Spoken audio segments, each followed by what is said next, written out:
مفتاح اسماعیل نے ہار تسلیم کر لیا، اعتراف کیا کوئی ملک پیسہ دینے کو تیار نہیں، ساتھ یہ بھی تسلیم کیا کہ ملک پیچھے رہ گیا ہے۔ وزیر خزانہ کا ملکی ساکھ داؤ پر لگانے کا اعتراف۔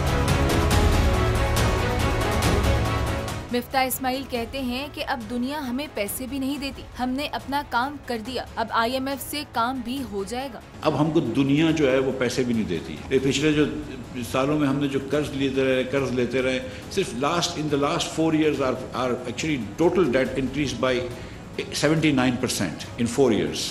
IMF سے ہمارا جو میٹنگ ہے انشاءاللہ اگست کے آخری ہفتے میں ہوگی، ہم نے اپنے سارے کام پورے کر لیے ہیں، انشاءاللہ تعالیٰ اب IMF بھی ہو جائے گا تو پاکستان کی اب معیشت جو ہے وہ ڈیفالٹ کے چانس پہ نہیں ہے۔ میں نے اپنا کام کر لیا، شاید اتنا بہتر کام نہیں کیا جتنا CDC والے کرتے ہیں، لیکن اپنا کام ہم نے کر لیا ہے۔ ڈھکی چھپی بات نہیں، ملک پیچھے رہ گیا ہے، ملک میں ٹیکس اکٹھا اور ملکی برآمدات کو بڑھانے کی ضرورت ہے۔ ہم کو ایکسپورٹ کرنا زیادہ ضروری ہے۔ آپ امپورٹ بالکل کریں، $80 بلین کا آپ نے امپورٹ کیا لاسٹ ایئر، صبح بھی میں نے بات کی، 80 بلین کا امپورٹ کیا آپ نے، ضرور کریں آپ، لیکن 80 بلین کے امپورٹ کے سامنے کو 50 بلین کا ایکسپورٹ بھی تو کرو نا۔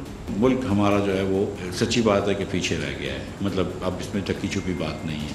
وزیر خزانہ نے دعویٰ کیا کہ معیشت اب گروتھ کی طرف جائے گی۔ موجودہ حالات میں وزیر خزانہ کا ایسا بیان تاجروں پر بجلی بن کر لگی ہے۔ کیا آپ کے خیال میں وزیر خزانہ مفتاح اسماعیل کو ایسا بیان دینا چاہیے تھا؟ کمنٹ میں بتائیں۔